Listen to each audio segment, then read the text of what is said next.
ময়দা আটা সহ পণ্য না কিনলে সয়াবিন তেল দিচ্ছে না কোম্পানির প্রতিনিধিরা, বলছেন ব্যবসায়ীরা। কৃত্রিম সংকটের কারণে চাইলেই দোকানে মিলছে না সয়াবিন তেল, ফলে বাধ্য হয়েই ওই কোম্পানির পণ্য কিনতে হচ্ছে ক্রেতাদের।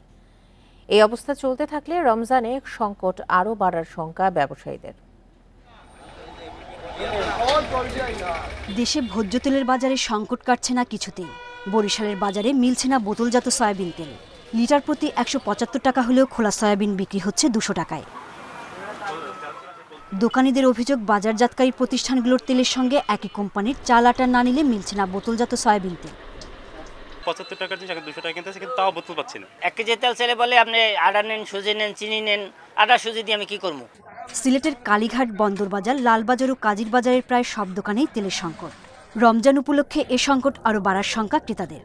৭৫ টাকার জিনিস ২০০ টাকা কিনতেছে, কিন্তু তাও বোতল পাচ্ছি না। ১ কেজি তেল ছেলে বলে আপনি আটা নেন, সুজি নেন, চিনি নেন। আটা সুজি দিয়ে আমি কি করবো? খুলনার বাজারে খোলা সয়াবিন তেল প্রতি লিটারে বিক্রি হচ্ছে ২০০ টাকায়। আর কয়েক দোকান ঘুরলেও মিলছে না বোতলজাত তেল। আর যেসব দোকানে মিলছে সেখানেও কিনতে হচ্ছে অন্য কোম্পানির পণ্য। এক কার্টনের লগে লবণ নিতে হবে, আটা নিতে হবে, ময়দা নিতে হবে, অথবা ডাল নিতে হবে। একই অবস্থা যশোরেও।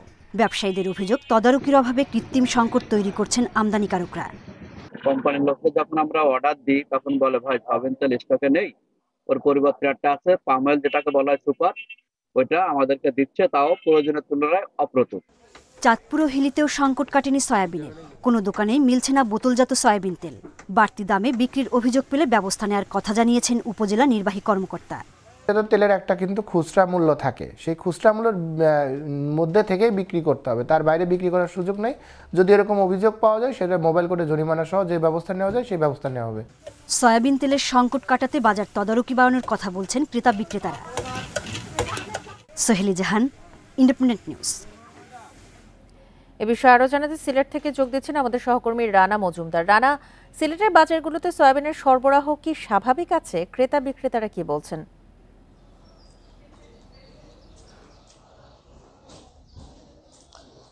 দেখুন, সারা দেশের মতো সিলেটের বাজারেও কিন্তু সয়াবিন তেলের একটি সংকট দেখা দিয়েছে এবং সিলেটের যে বড় বড় বাজারগুলো রয়েছে, বিশেষ করে কালীঘাটের যে বাজার কিংবা কাজির বাজার, এইসব বাজারগুলোতে আমরা ঘুরে দেখেছি যে বিশেষ করে প্রত্যেকটা দোকানেই কিন্তু বলা যায় সয়াবিন তেলের কিন্তু সংকট রয়েছে। এবং আমরা এক্ষেত্রে যারা সংশ্লিষ্ট ব্যবসায়ী যারা রয়েছেন তাদের সঙ্গেও কথা বলেছিলাম।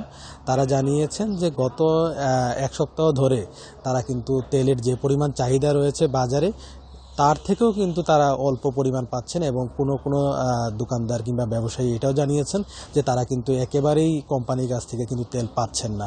এবং এক্ষেত্রে কিন্তু মূলত ভোগান্তির শিকার হচ্ছেন যারা ক্রেতা সাধারণ রয়েছেন তারা।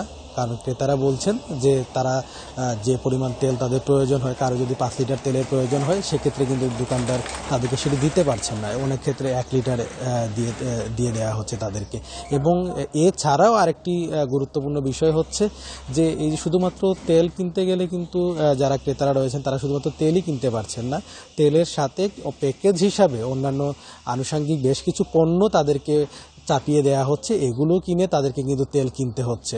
অনেকটা বাধ্য হয়ে তারা কিন্তু এই অন্যান্য যে পণ্যগুলো রয়েছে সেগুলো কিন্তু কিনে তারপর তাদেরকে তেল কিনতে হয়। তো সেক্ষেত্রে ক্রেতারা বলছেন যে এক্ষেত্রে আসলে যে পণ্যগুলো আনুষঙ্গিক যে পণ্যগুলো তাদেরকে চাপিয়ে দেওয়া হচ্ছে, এটা অনেক ক্ষেত্রে তাদের জন্য হয়তো অপ্রয়োজনীয় কিংবা তাদের বাড়িতে রয়েছে, তারপরও তারা অনেকটা তেল কিনতে গিয়ে বাধ্য হয়ে তাদেরকে এই পণ্যগুলো কিনতে হচ্ছে। সেক্ষেত্রে তারা কিন্তু পাশাপাশি আরেকটি বিষয়ে ক্রেতারা উল্লেখ করেছেন যে তেলের যে বোতলজাত তেলের গায়ের যে রেটটি থাকে তার থেকেও কিন্তু বেশি দাম দিয়ে তাদেরকে কিনতে হচ্ছে।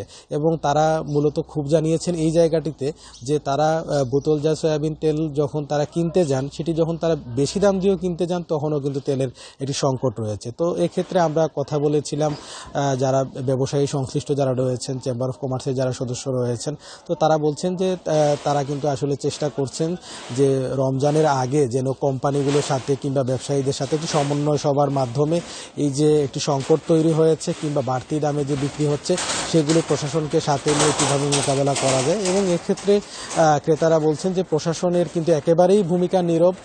যেই প্রতিষ্ঠানগুলো, যে প্রশাসন তাদেরকে এটি দেখভাল কিংবা নজরদারি করার কথা ছিল, তারা কিন্তু আসলে পর্যাপ্ত পরিমাণ নজরদারি করছে না। এক্ষেত্রে ক্রেতারা বলছেন যে রমজান মাসকে সামনে রেখে যেহেতু ব্যবসায়ীরা এভাবে দাম বাড়াচ্ছেন, তো সেক্ষেত্রে আসলে নজরদারি বাড়ানো প্রয়োজন প্রশাসনের। সিলেট থেকে বাজারে সয়াবিন তেলের পরিস্থিতি নিয়ে জানাচ্ছিলেন আমাদের সহকর্মী রানা মজুমদার।